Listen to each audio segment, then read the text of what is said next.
What's up guys, Engineer, and today I'm going to show you how to film a cinematic B-roll sequence that looks something like this.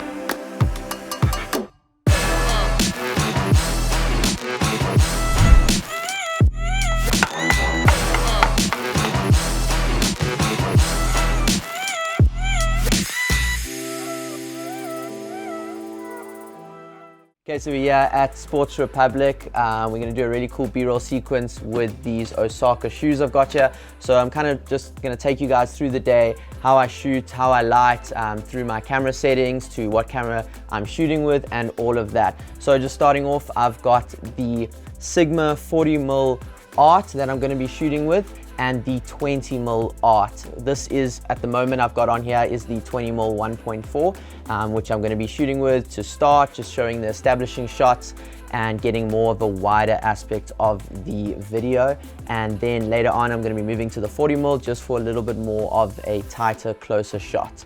And then for camera, I'm shooting with the R5 and I'm going to be shooting in 4K 50 frames per second for most of it, just to get a buttery smooth slow-mo, and I might switch over to some 120 frames as well. I've also got the Ronin S2 gimbal here with the Atomos V external recorder. Okay, and then we're going to be shooting these really cool Osaka shoes, which we're going to get into. And then for lighting, I've got the Godox TL tube lights. These are the ones over here lighting up me right now.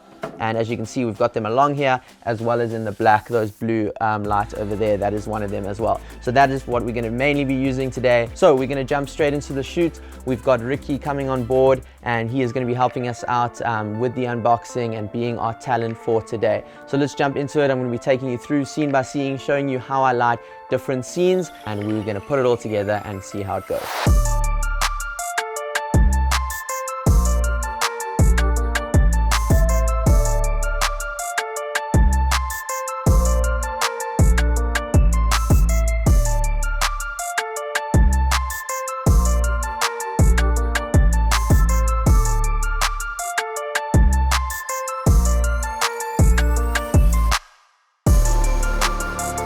Okay guys, so we are finished with our first scene. Now we are moving on to our next scene. The next scene was a little bit trickier. I wanted to get Ricky putting on the shoe while doing this 360 orbit motion. I did see it in one of Parker Walbeck's videos, so I thought I would give it a shot. It was quite tricky. I'm not sure yet if the result is what I expected, so when I get back to the post-production, then I'll see if it worked or not. But you'll see some behind the scene clips of us trying it and shooting it. And yeah, so that was the second scene of the day. The third scene, we got Ricky to get a bit of movement with the shoes. So we got him with the hockey stick and ball, just doing some yardsticks and testing out the shoes. And now for this, I actually went handheld. So I took it off the gimbal because I wanted that more of that free flow action motion to the video. So for that, we were also using the tube lights, as you'll see, and we just basically made a box around them with the tube lights. And what you can do is you can connect it to your phone and change the colors from either green, blue, any color you want. And so we chose to go with a green and an orange and a white, just to light the shoe up nicely and accent off of the shoe's colors as well.